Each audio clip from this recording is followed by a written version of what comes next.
What's good everyone, yadiiiigg, 4 eyes, 2 G's here, and today I'm coming with a long overdue video, a follow up to my very first video on this channel, and we're going to discuss the curious case of Playboi Carti part 2.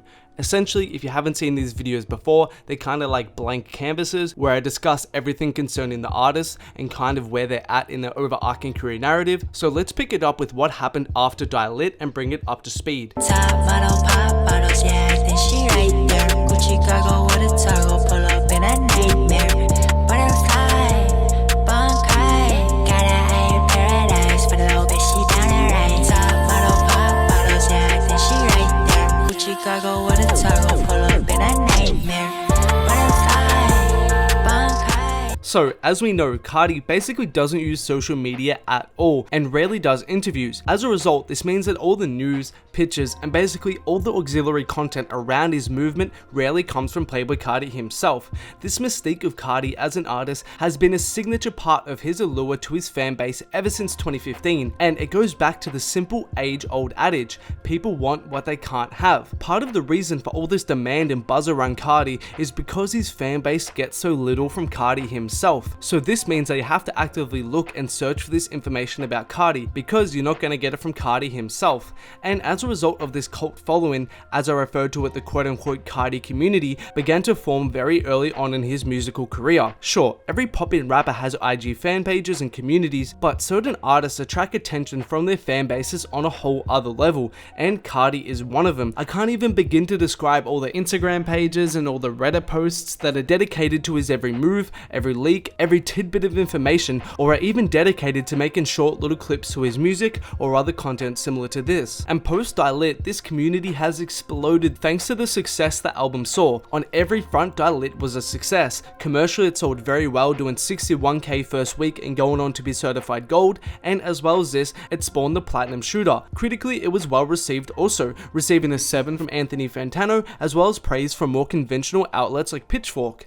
However, such a prominent community surrounding your music is a double-edged sword. On one hand, they help to create this buzz and this aura around you and your music, helping to keep you relevant and visible. An example of this is how easily the Carti community is able to penetrate meme culture with its prevalence, from the Cancun and my stomach hurts meme, to the baby voice meme, to the Kid Cudi meme. You guys need to realize that labels literally dedicate hours and thousands of dollars crafting up meme ideas to make artists, songs, or dances popular and to help them penetrate meme culture. So to have that community around your music organically, being able to do it for you so easily is a blessing, and this Carti community is something that helps keep Carti so prominent on the internet. And before we go on guys, a quick shout out from my Instagram.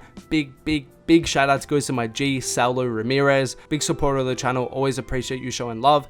If you guys haven't yet, do make sure to follow your boy on Instagram at yadiiiigg. Also, I'm around about my merch. We have the Carti and we have the Travis tees on deck. They're fire, links in the description to cop if you haven't. Also, make sure that like, subscribe, comment, turn on notifications as well, all that good YouTube stuff, but let's get back to it. However, that's one side. As I said, it is a double-edged sword, and the main drawback to having such a prevalent internet-based community around your music is the lengths and extremes they'll go to hear music from you. And this is a point that ties into where Carti is at right now with a Whole Lotta Red. Think about artists who have some of the biggest internet communities surrounding their music. Somewhere on that list should be Carti, Uzi, and Travis. Basically everything I've said in terms of meme culture, IG fan pages, and just sheer internet presence about Carti's community applies to both Uzi and Travis.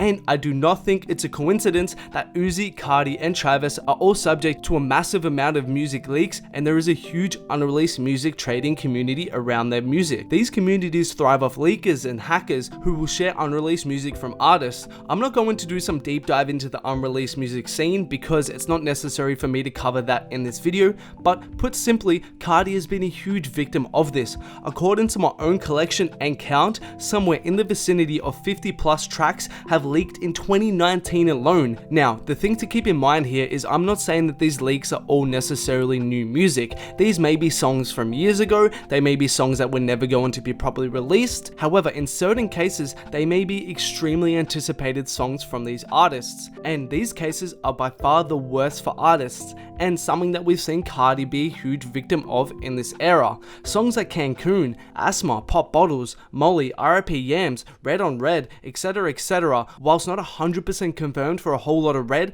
due to snippets floating around for these songs, they were highly anticipated from fans, and it's safe to say that at least a few of these songs that we've seen leak were going to be on a Whole Lotta Red at one stage. And right now, this is the crossroads and the pivotal moment that Carti finds himself in.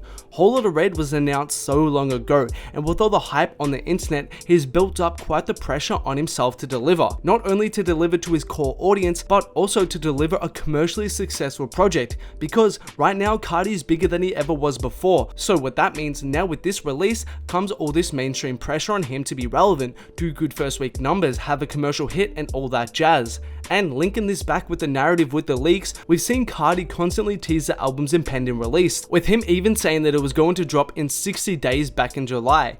And him failing to deliver the album by this stage shows that the leaks have impacted the rollout in some way, shape, or form, and have forced Carti to go back in and adjust the album, only adding more pressure and another storyline to this narrative. However, the longer and longer he continues to delay the album more and more, I feel that fans are beginning to lose interest in keeping up with the album. Multiple friends that I speak to online about music have told me that they're starting to get sick of waiting and are just losing interest. I'm sure some of you watching this video feel the exact same way. With all the pump fakes and the supposed release dates, it makes it difficult to still be excited for the album, and especially with the lack of new official music in terms of singles or loosies, at this point, the lengthy wait is working heavily against Carti in more ways than one. There's no doubt that the music Carti is making right now is genre pushing and some of the most interesting trap out there. Standout leaks from this era like Molly, Neon, and R.I.P. Yams use vocal inflections and eccentrics that make him sound like no one else out there right now. Like seriously, in this era of Carti, he's proven himself to be one of the defining artists out of this newer generation,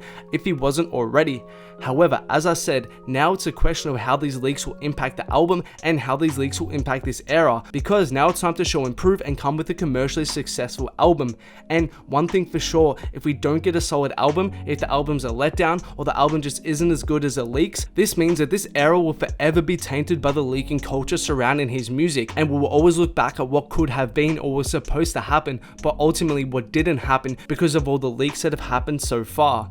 And as I said, unfortunately that's the double-edged sword of having this big community surrounding your music. On one hand, they help to prop Carti up and give him all this internet buzz, but on the other hand, with a Whole Lotta Red, we've seen that it can do some big damage to a rollout. So I'm curious to see what happens from here. But that's all from me today, guys. Thanks a lot for watching. If you guys haven't yet, do make sure to hit that like button and subscribe as well. Turn on those notifications. And there are more videos of mine on screen right now. Do make sure to check them out if you haven't.